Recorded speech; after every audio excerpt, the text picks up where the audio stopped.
Hello, this is Niswander of the NOWMAN Show, and I am here at the studio of KSPC 88.7 FM on the campus of Pomona College in Claremont with the host of the Same Old Blues Show, which has been on the air here since 1994. And Art Martel also has produced and promoted shows and managed bands with the Straight Up Blues Productions since 2006. And the reason why we are here today is to be a part of the very last Same Old Blues Show. Art Martel, thank you. Well, thank you for coming in and wanting to be a part of this. This is very cool. This is fantastic. And we're going to talk about a lot of different things here, what's coming up, where we're going to actually be witnessing and being able to share with people. Yes. But first, let's find out about you. How you got into music and the blues specifically? I've always been a music lover from day one. Growing up as a young child, my parents knew I was in trouble when I would run around the house and dance to James Brown and Elvis Presley. I did that too. Back in the day. And they said, there's something about this kid that is different from the others. And I had a love and a passion for music all my life. And as a child, I remember my dad expressing music to me and showing me with the big consoles, literally sitting in front of the consoles and listening to stereophonic while he would play stuff like Jimmy Smith and other jazz greats that he loved at the time. Wes Montgomery was another one that he liked. As far as blues went, it was Jimmy Reed. He was a JR man. And that's where I first started getting my inclination for other types of music than regular modern top 40 at the time, because he was getting me deeper into specific styles of music. And then our generation too, that also heard the blues influences in Led Zeppelin and Eric Clapton and Cream and all of that too. Absolutely. That's fast forward for me to a time when I was about 10 or 11 years old and wanting to hang out with my older brother who already had wheels and was able to drive. I wanted to be cool with him. And he turned me on to bands like, as you say, Led Zeppelin, Uriah Heep, Savoy Brown, Fleetwood Mac. Here I am Robin Trower. Here I am a 10-year-old kid understanding that stuff. And it didn't really go well in elementary school because they were listening to the pop stuff. And I was trying to voice my musical knowledge to them with these other bands, and they were, what are you talking about? What is all this stuff, you know? Well, they caught up in high school, you know, but I was already beyond that by that time, you know. Now, how did you discover radio? You had to have had a mentor somehow, right? Well, radio, profound experience with me for radio before the actual mentors came about was my father. My father used to get the family together on Saturdays and take a ride in the car and go get us a hamburger and fries and then take a ride. Well, I remember going to pass by Dolphins of Hollywood as a kid and looking through the windows and watching the Hunter Hancock show. And my siblings don't remember that, but I do. And it was something that me and Dad talked about while he was around. And as years passed on, I told you he was into Jimmy Reed and he was into what was being played on the air. But we discovered traditional blues together. And that was a cool thing for me to be able to do that with my dad. Who mentored you into radio? Left Coast Carl. Left Coast Carl was one of them. Carl Heidke. He was a DJ here on KSPC, and he's the one that pretty much brought me in as a guest after meeting me at a now defunct festival called the Big Time Blues Festival. We talked. I arranged a conversation with him. He was standing by the stage, and he was wearing a B.B. King's T-shirt, and B.B. King's in Universal City had not opened yet. So I said, this guy must be somebody. So I just started talking to him, and he was intrigued by what I had to offer. He was there to see Coco Montoya. I was there to see Little Charlie and the Nightcats. And, of course, all the other bands that were there. But he wasn't too into the retro style of blues that was going on at the time. He invited me into a show, Breakfast with the Blues, here on this property. And funny thing about that, he introduced me without an actual radio name, and you're supposed to have a radio name if you have a show. His was Left Coast Carl. I came in as Art Martel, and I'm leaving as Art Martel. So I don't have a radio name. It's my name, which was another reason because of the way it all came about. And another mentor, I can't forget John Juke Logan. John Juke Logan was the guy that wrapped his arm around me also. And he showed me the ropes. There was etiquette that needed to be taught back then. Walking up on stage and introducing bands. The etiquette came from Left Coast Carl and his wonderful wife, Linda. They put their arms around me too. And I was a young man coming through a scene at the time that was so vibrant. And it was amazing. It was something to really see. And there I was sitting on tables with the blues people at the time, and these people all mentored me in one way or the other. And my first actual festival emceeing was at the Topanga Blues Festival. I got to introduce Finest Tasby, and that was like in 1995 or 96. That was big time. And here I was, this young disc jockey that's learning his ropes too at the same time, and being thrown in front of these people to go ahead and do something like that. And I soaked it all in. Now, for 22 years, I mean, you've obviously played a lot of music on this show. What are some of the artists and some of the styles, diverse styles and artists that you've had on this program? Wow. A lot of artists. My first interview was with Kim Wilson, and that was my only phony interview. As the radio trade calls a phony interview, that's over the phone. I didn't really like that experience so much because I could not see Kim in front of me. And now me and Kim good friends, of course, but that was the very first radio interview. And then from there, Carl told me, man, you're going big time right from the very beginning. You went ahead and interviewed Kim Wilson.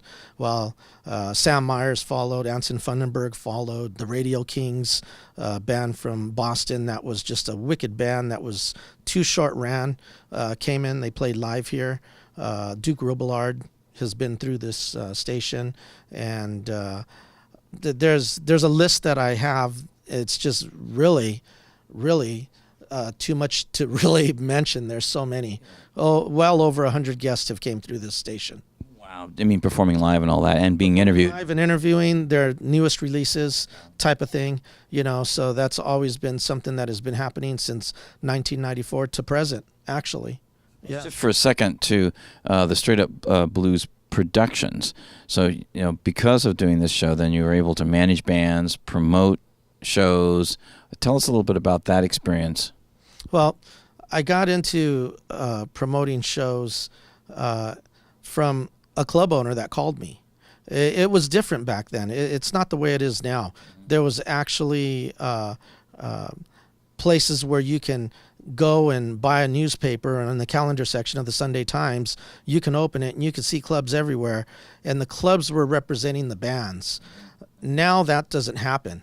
So I was solicited from club owners because my show was really coming on strong at the time, and they heard about me, and they wanted me to start doing these bookings and stuff. And it's always been them calling me to do something like that, and I realized that if they're calling me, maybe I can do this myself.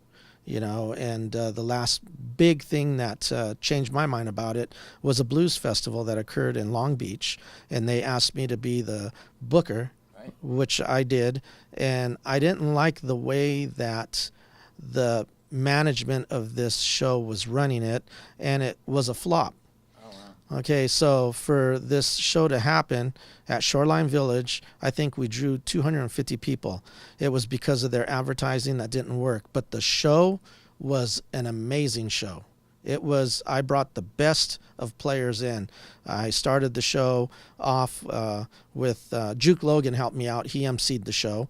And a local band from San Gabriel Valley, David Lee and Little Jugs, they opened. And then we had also King Ernest, Pinetop Perkins, Bob Margolian, Rusty's in with the Hollywood Fats Band, and Linwood Slim sang up front. Anson Fundenberg and the Rockets with Sam Myers. These are all heavyweights, and it was a huge show. And the advertising didn't go the way it was supposed to. They thought it'd be nice to hang a banner behind a plane and 4th of July weekend go over Orange County beaches for $5,000, I believe it was, or something like that. Some insane amount of money where they should have thrown it into publicity when the paper was really the paper. Right, yeah, that's right. And they lost, and it was a terrible experience, but not with the artists. Yeah. It was a great experience with the artists, of course. And after that, I was asked to do the Bluesapalooza, which is no longer a blues event in Covina, in the streets of Covina. And I was able to get the bands together for all these rooms, which was about 6 or 7 rooms. That was another festival that really put me out there. People started realizing, who is this guy? The headliners were the Fabulous Thunderbirds. Oh, wow. Geneva Magnus was on that stage too as an opener. Nick Corinne and the Nightlifes, Linwood Slim, R.J. Mishu, Mitch Kashmar, and all these people were in all different rooms throughout the day. It was a blues festival. Yeah. You didn't even know where to go. Yeah. Because of the way the time constraints were and whatnot. But it was a fun time. A lot of obscure artists as well. Now, when you went to Europe, you did a club tour of Europe. Tell us a little bit about what you discovered there, and how would you compare that to American blues artists? Actually, there's not a difference for American blues artists. I think it's thriving out there. They study, they understand, they take it seriously. And the European bands are some of the best versed bands there are in the world. And unfortunately, the blues comes from America, but America is not portraying blues as the blues these days. It's a blues rock influence, and that's where this music is evolving to. But in Europe, they're playing traditional blues, and it's wonderful stuff. So the evolution has gone from like traditional Delta style blues to a combination of rock and blues, and what else? Yeah, well, I don't really necessarily follow the Delta stuff. There's some great Delta musicians out there in the States as well as overseas also, but I'm more of an urban blues guy. I'm more of an electric blues guy from its post-World War II origins. And I followed it from there. And even today, the music that I'm going to be playing is the music that I played 22 years ago. There is a cross culture of that blues music out there, but you have to find it. You have to go looking for it, and it's out there. And even the technology's changed, because the original recordings, were on vinyl or even 78s and vinyl, and now we have, digital. What do you think about the sound, the change of the sound between analog and digital? I think it loses it. I think it loses the sound quality, and there's also a resurgence of that going on too, going back to 2 tracks and recording that way. And mono as well. And mono as well, absolutely. And people are getting it. It sounds much better. I think when CD format came in, the digital format came in, and what the press was saying is that the LP was going to be dead, and it took me 10 years. It took me 10 years to stop with the vinyl and finally get started with CDs, because I said it'll never go away. Yeah. And well, it never did, but it got pretty obscure there for a while. But now you go into any store that's out there that's selling music, which is rare also, but you're going to find more vinyl than you find CD format. And even Europe has always been focused on vinyl. They've never given that up. We need to move on. So what are we going to experience like right now? This is the very last show. Yes. And you're actually going to give us a sample of some of the highlights of the years and people that have been on this program and different segments that have been on this program. Tell us about what we're about to experience. I broke my show up into 2 segments, the old school years and the new school years. And with it being old school, me starting here in 1994, one of the bands that I really liked and was influenced by at the time, because they were cutting edge, raw, and in your face, was David Leon Little Jugs, and Eddie Ventura was the guitarist for that band. They had a good run, And Eddie Ventura was also a good friend of mine that I used to do DJ parties with back when we were kids. He was literally a kid. He was like 16, 17 years old when I first met through my cousin. And I quit DJing with my cousin and him because they were too young. Wow. But after we would, at my house at that time, after we would have a practice session, we would sit down in the living room and I'd pull out Johnny Winter and I'd pull out Stevie Ray Vaughan. Yeah. This was back in '83. And they were all, nah, man, this ain't for me. This ain't for me. And that's the way the night would end, you know? And 1988 rolls around. I'm at at a festival in Orange County at Pacific Amphitheater. And who do I run into? Eddie Ventura. And I'm all, what are you doing here? It was a Stevie Ray show. And he's all, Art, I remembered and I started listening and now I play. And well, that's the reason why he's my first guest. And we'll experience more of that in the studio, of course. Job Striles is another guy that's coming in who played at the Blue Cafe when the Blue Cafe was in its heyday every Saturday night with Max Bangwell. Guitar player, wonderful friend of the show and family, and he's coming in also. That's the old breed, and he's still doing it to this day. And also, when the new hour comes in, Alex Woodson from Lil A and the Allnighters will be here. To talk a little bit about music as well as the European trip. He went with me. Cool. Okay.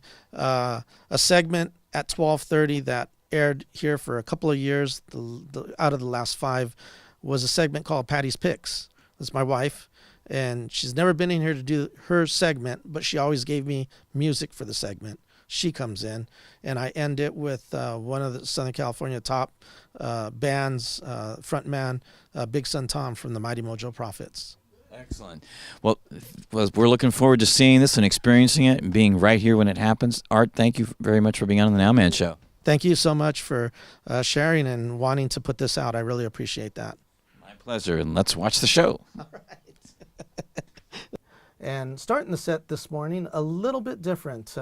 Same old blues song from Anson Funenberg and the Rockets. The name of the tune was called The Blues Seem to Follow Me. That's the way they call it, from She Knocks Me Out, a 1989 Blacktop record release. I have my first guest in here with me. We go back many, many years. He just scared me right now telling me it's been over 30 years we have had this wonderful relationship. His name is Eddie Ventura. How are you, Eddie? Good morning, Art. How are you? Oh, wonderful. I'm so glad you can be here for this last show. Oh, honor is all mine. Trust me. Thank you. Sincerely appreciate so much. You inviting me in.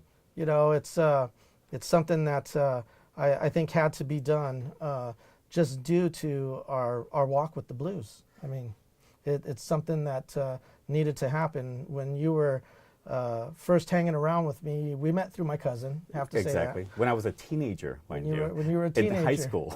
in high school, and you had a musical passion. So did I at the time. A little bit different than this, of course. But after we would finish our rehearsals, then we would go inside my living room, and I'd put on some vinyl music for you guys.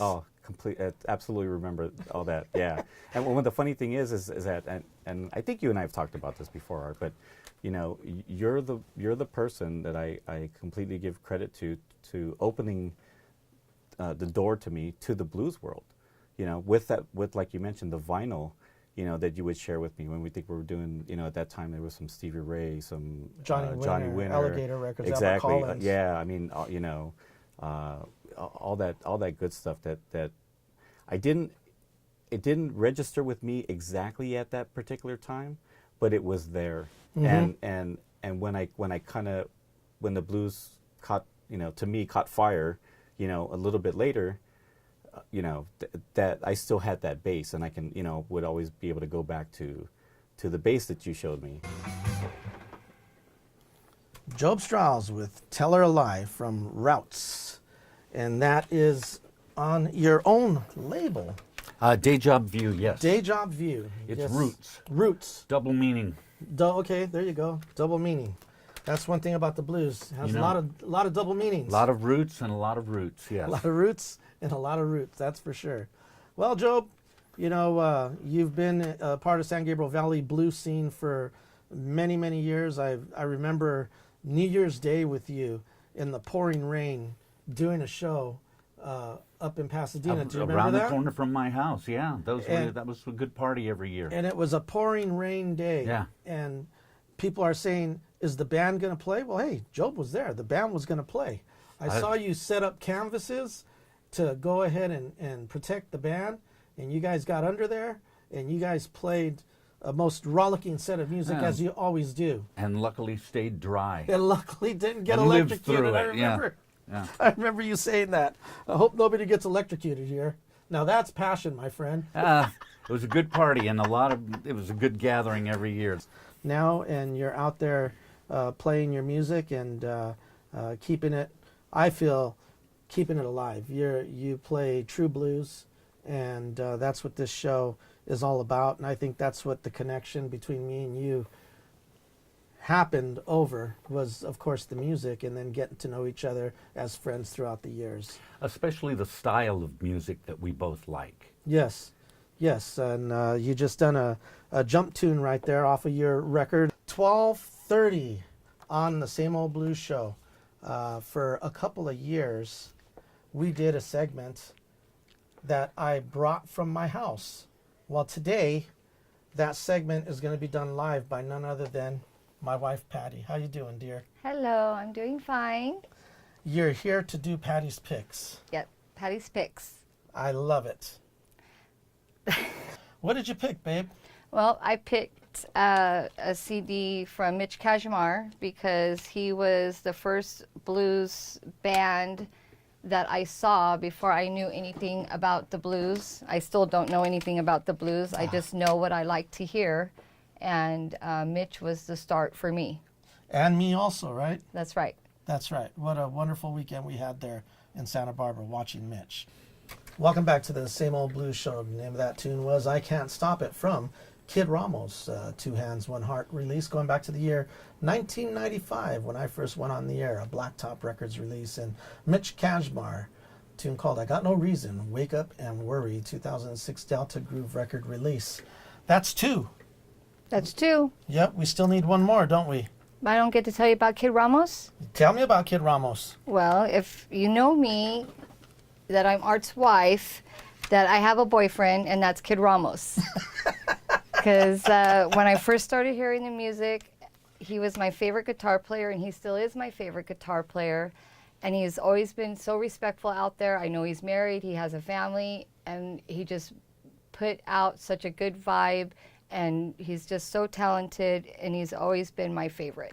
Thank you for being a part of the last show and doing Patti's Picks. I really appreciate it. And I also want to say I thank you for putting up with me for all this time with the music. It's meant a lot to me, and it's meant a lot to a lot of other people, too. Right. I know, and I know you're not done with all your music. Here we go with San Pedro Slim. And I'm bringing into the studio now a man by the name of Alex Woodson, a.k.a. Lil A. Lil A and the Allnighters, a band that's near and dear to my heart. And I have you here for the last show. Alex, say hello to everybody. Hello, everybody. Hello, Art Martel. It's a pleasure to be here, man. Thank you for having me. We did something that was very special this last year, and you became my wingman. That's correct. And we went to Europe, and we traveled around Europe, and you got a chance to blow your horn.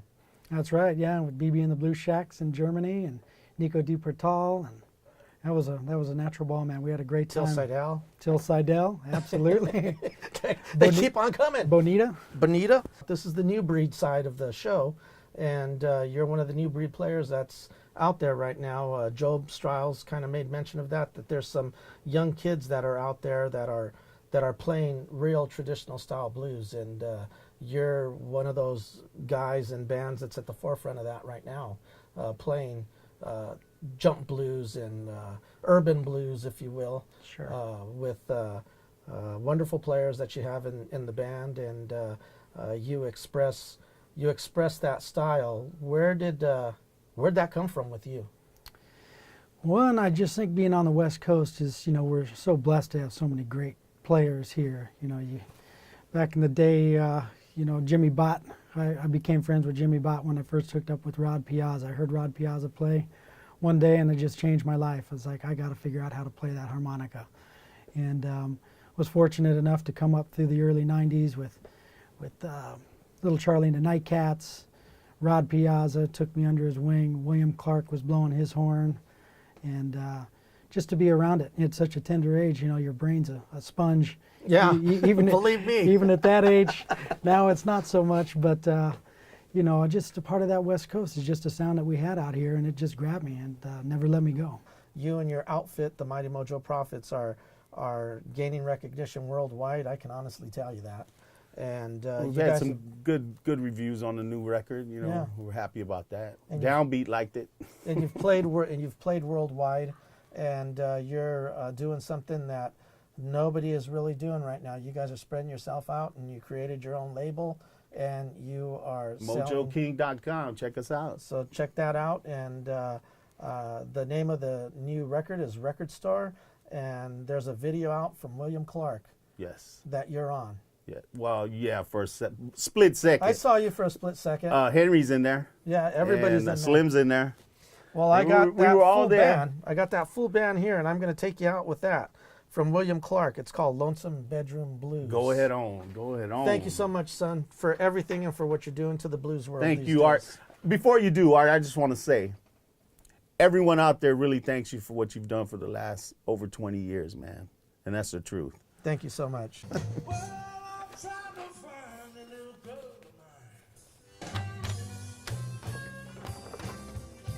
Nice little tune there. The one and A only. rare one.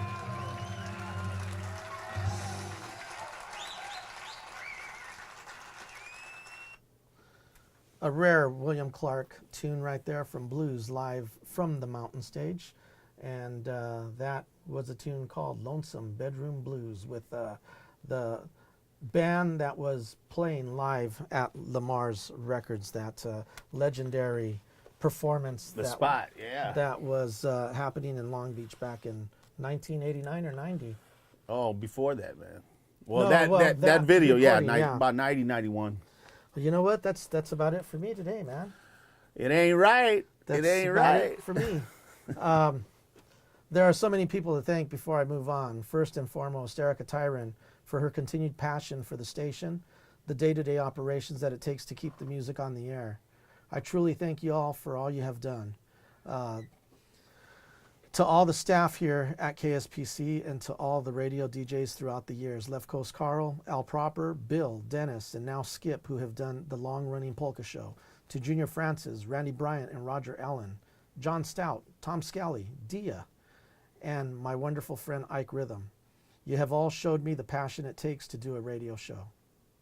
I'm so happy to have been a part of this wonderful radio station celebrating their 60th anniversary. I've had the opportunity to broadcast here for 1/3 of this station's time on the airwaves, and what a ride it has been. That is it for me. Hope to catch you all somewhere down the line, folks. Thanks again for everything, all the calls and everything. It's time for me to sign out. Have a good one, folks. We'll catch you down the road somewhere. There you go. There you go, brother. You're going to be all right, brother. There you go. Thank you, sir.